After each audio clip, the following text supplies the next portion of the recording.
Bonjour à toutes et à tous. Vidocq salue tous les lucides libérés des conditionnements. Un philosophe a dit : il y a ceux qui savent, ceux qui sont susceptibles de savoir en menant leur combat, et ceux représentant le reste. Que cela plaise ou non, c'est un fait, et l'histoire de l'humanité le prouve.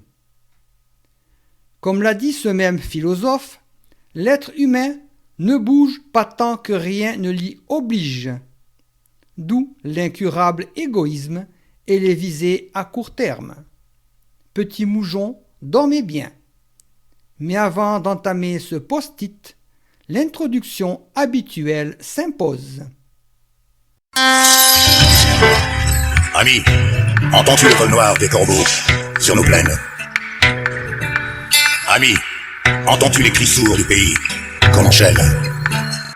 Et si nous écoutions le précepteur nous exposant l'œuvre de Machiavel, se pourrait-il qu'elle soit d'actualité? Cet auteur, c'est Nicolas Machiavel, philosophe florentin de la Renaissance, et il est notamment connu pour avoir publié un ouvrage intitulé Le Prince en 1513, qu'on pourrait définir comme une sorte de manuel à l'usage des gouvernants.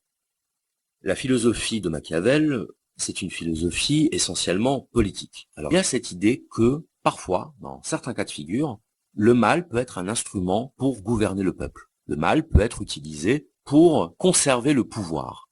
Et on va voir que c'est ça, le but ultime de Machiavel, c'est édifier une science, une technique et un art dont le but va être la conservation du pouvoir. De nombreuses personnalités politiques ont reconnu que Machiavel était une référence dans la politique et que pour certains, Le Prince était même leur livre de chevet. Donc retenons déjà que l'influence de Machiavel sur la conception de la chose politique dans la modernité a été absolument déterminante. Machiavel, c'est vraiment le fondateur de la philosophie politique moderne, s'appuyer sur les vices de l'homme pour le gouverner. Donc vous voyez que le réalisme de Machiavel s'accompagne inévitablement d'un pragmatisme. Le pragmatisme, c'est l'idée que c'est le résultat qui compte. C'est l'effet produit qui compte. Ce ne sont pas les principes, ce ne sont pas les valeurs idéales qu'on place en amont de nos actions, c'est le résultat dans la pratique. Le but, c'est de conserver le pouvoir, donc on fera tout pour conserver le pouvoir. La seule chose qui peut faire que l'homme va se comporter correctement, c'est la peur de la mort. Et c'est seulement parce que l'homme, à force de s'entretuer, a développé une angoisse de la mort, qu'il a décidé de remettre son pouvoir à l'État pour qu'il le protège. Voilà. S'appuyer sur cette nature humaine pour le gouverner. Et donc pour Machiavel, c'est exactement la même chose. Il ne s'agit pas de dire au peuple ce qu'il doit être, il s'agit de comprendre ce que le peuple est pour pouvoir le gouverner. Pour gouverner un peuple, il faut savoir ce que veut le peuple. Il faut lui donner ce qu'il veut. Il faut lui donner ce qu'il veut, ou en tout cas, il faut lui en donner l'impression. Parce que pour Machiavel, on n'est pas tenu de dire la vérité au peuple. On n'est pas tenu d'être juste envers le peuple.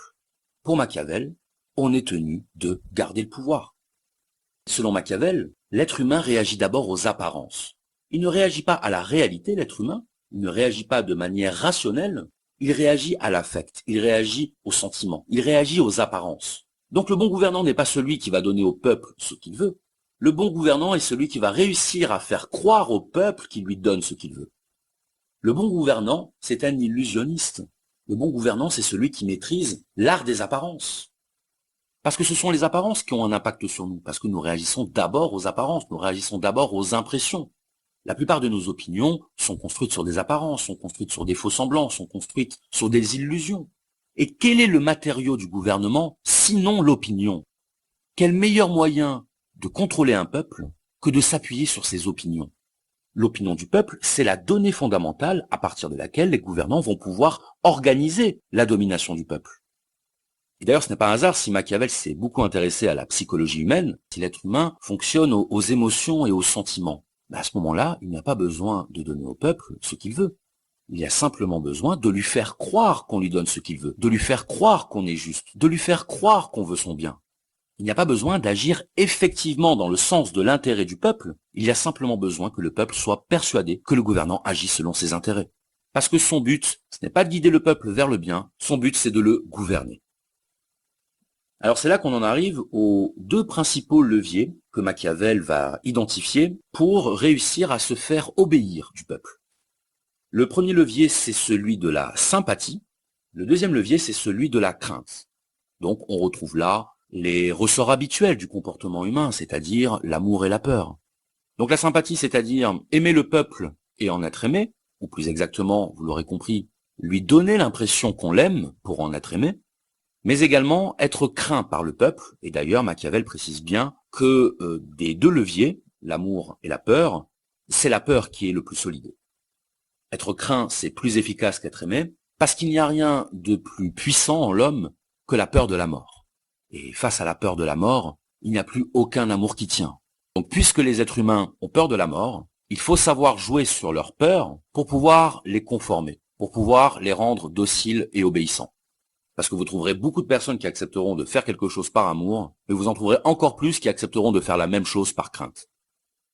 Donc là, j'insisterai simplement sur cette idée que vous avez maintenant, je pense, bien intégrée, qui est que la morale, c'était pas un problème pour Machiavel. C'est pas un problème. C'est pas la mauvaise conscience qui l'étouffe, qu'on soit bien clair. Il faut vraiment intégrer cette idée-là parce que sinon, on va parler dans le vent. Comprendre que la politique, selon Machiavel, c'est totalement indépendant de la morale. Ça signifie que si dans une certaine situation, la morale est utile pour gouverner le peuple, à ce moment-là, on fera le choix de la morale. Mais si dans une autre situation, c'est l'immoralité qui peut servir à gouverner les hommes, on ira dans l'immoralité. Il n'y a pas de problème. Il n'y a pas de jugement a priori sur la nature du bien et la nature du mal chez Machiavel. Il y a un point de vue pragmatique, une approche rationnelle, qui consiste à se demander quelle est la stratégie la plus efficace. Quel est le moyen le plus efficace d'augmenter notre emprise sur le peuple?